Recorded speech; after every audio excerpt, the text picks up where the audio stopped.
Take me away, and I will try to let... ¿Qué tal, chicos? Buenas tardes. Bienvenidos a otra capacitación año 2021. Vamos a hacer un recurrent, más que un recurrent, sería una corrección, digamos, del video para mejorar un poquito el audio del primero, que va a ser eliminado de la plataforma. Mando y coordinación. Bueno, ¿qué es el mando? Es el dominio que despliega un superior respecto a sus subordinados o súbditos. El mando es ejercido por una persona que tiene la autoridad. ¿Qué implica estar al mando? Contar con las capacidades y el permiso para dirigir y dar órdenes. Tener el poder de imponer sus posturas y sus decisiones, siempre respetando en un marco y un reglamento u un ordenamiento legal. No puedo dar algún tipo de orden o instrucción que vaya en contra de la moral o de las leyes. La cadena de mando alude a un sistema de transmisión de información que se caracteriza en organizaciones con estructura jerárquica.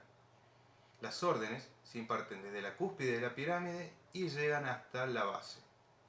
En sentido inverso es solo una transmisión de información, o sea, puedo yo sugerir algo a mis superiores, pero es a modo de transmisión de información, no implica que sea una orden hacia los superiores. El mando de la autoridad que tiene un hombre sobre los otros. Al que ejerce el mando se le llama dirigente. Un dirigente tiene como objeto guiar el comportamiento de un grupo hacia una meta u objetivos determinados a través de la prioridad de decisión que le concede su posición de poder. Un mando debe ser una persona capaz de tomar decisiones, de asumir responsabilidades, perfectamente informado de su cometido y con capacidades suficientes. Cualquier persona con unas capacidades mínimas puede llegar a ser un buen mando, y que es una cuestión más de aprendizaje y esfuerzo, o sea, tiene que estar en la voluntad de aprender lo que sería el arte del mando. ¿Cuáles son las cualidades del mando? La previsión, o sea, saber lo que va a pasar a partir de la orden que yo estoy dando. Dominio de las técnicas necesarias para alcanzar sus objetivos. Estabilidad emocional, o sea, siempre tengo que mantener un ritmo constante de ánimo. Capacidad de adaptación al grupo, o sea, se me fue una persona, vino otra, y tengo que tener yo la capacidad de poder adaptarme a ese nuevo cambio o desafío que se me está afrontando. Eficacia, o sea, el cumplimiento de algún tipo de orden con el mínimo gasto producido. El dinamismo, la sociabilidad, o sea, no siempre hay que tener una cara de amargado o andar a los gritos ni nada de eso. Capacidad de confiar en los demás, que como esto ya sabemos que es bastante difícil, pero hay que aprender a hacerlo y saber en quién vamos a confiar. El autocontrol, fomento de la cooperación, la prudencia en la toma de decisiones, el sentido de responsabilidad, lealtad al superior, o sea, quien me han vestido con el mando, y la equidad. El viejo dicho, ley pareja no es rigurosa. Las reglas básicas que se deben cumplir para el mando. Conocerse a sí mismo y perfeccionarse. No se puede llegar a ser un buen profesional si no se llega a conocer las posibilidades y limitaciones de uno mismo. Un jefe debe compartir las dificultades y peligros con sus subordinados. Asegurarse de que la orden haya sido comprendida, controlada y cumplida. Es importante para el mando saber elegir a la persona adecuada para hacer cumplir las órdenes determinadas. La orden debe darse en forma clara, precisa, concreta y debe vigilarse su cumplimiento. Formar a sus subordinados para el trabajo en equipo. Ejercitarse en la toma de decisiones. Significa elegir entre varias soluciones posibles aquellas que parezca la más conveniente y tenga una mayor probabilidad de éxito. Inculcar el sentido de responsabilidad entre los subordinados, eso es muy importante.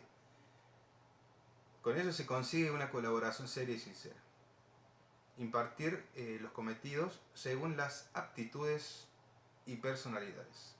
O sea, yo voy a dar una orden para que a la persona que yo sé que va a ser capaz de cumplirla. Si le voy a dar una orden a una persona que no conozco, sé que no está en condiciones de cumplirla, es muy posible que yo esté buscando un problema con esa persona. Entonces hay que tener el autocontrol. La fortaleza del mando. La posición centralizada de los flujos de información, la mayoría de las informaciones trascendentes pasan por el mando. La capacidad de influencia. Por su posición formal en el organigrama, el mando no solo tiene la capacidad de influir en el comportamiento de otras personas, sino que tiene la responsabilidad de hacerlo. La dependencia del mando dependen muchas personas de la organización, no solo las que integran en su equipo, sino a las personas que haya alcanzado la decisión que yo haya tomado para impartir una determinada orden. La perspectiva. Las relaciones del mando se articulan en varias direcciones, lo que le permite tener una visión privilegiada de los problemas y causas que van a desenvolverse a partir de la orden que se impartió. La debilidad del mando, la posición centralizada también es una de sus debilidades. ¿Por qué?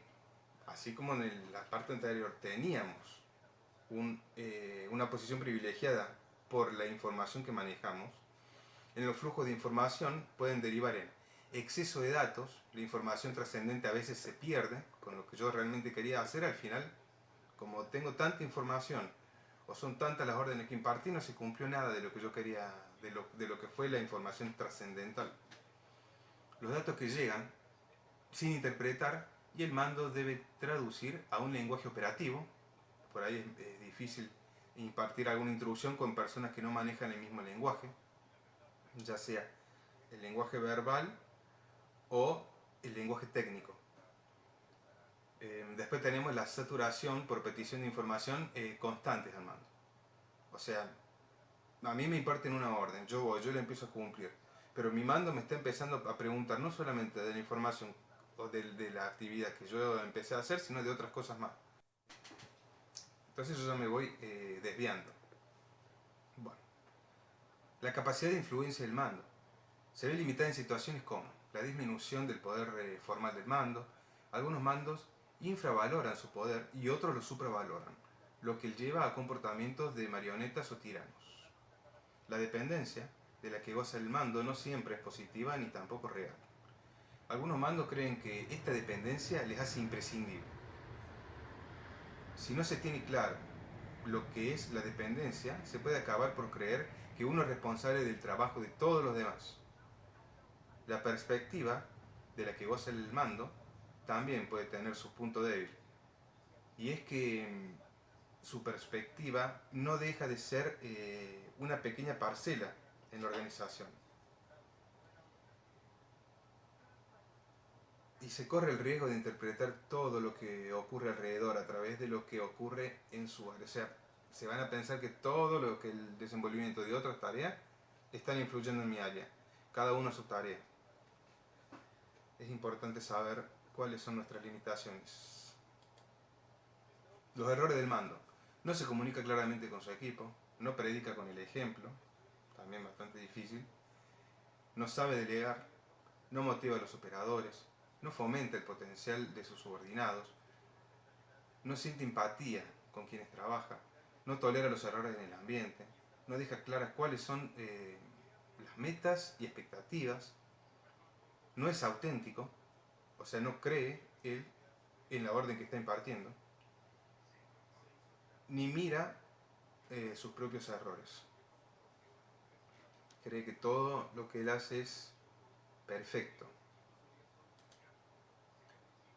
¿Qué es la autoridad? Facultad o derecho de mandar o gobernar a personas que están subordinadas. Aptitud para hacerse obedecer o para influir sobre otras personas.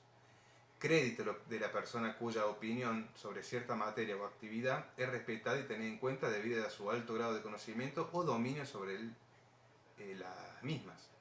Por ahí puede ser una persona que sin tener el mando tiene la autoridad para decir yo creo que va a suceder tal y tal cosa debido a mi experiencia. O sea, ya tiene cierta autoridad para decirlo. Finalmente vamos a hablar de lo que es la coordinación. Acción y el efecto de coordinar. Su etimología nos indica que proviene del latín coordinatio. Consiste básicamente en la aplicación de un método para mantener la dirección y orientación correcta de cualquier función que se esté realizando. Las coordinaciones son muy comunes en las que hay un conjunto de personas tratando de hacer una misma acción o de completar una tarea en varias fases o dentro de lo que sería una planificación de una contingencia en algún evento que se haya previsto, en donde justamente hay varios organismos intervinientes, por ejemplo el plan de emergencia. Así que bueno chicos, esta fue la capacitación para este mes y les mando un abrazo. Hasta luego chicos. Take me away, and I will try to. ¿Qué tal chicos? Buenas tardes. Vamos de vuelta.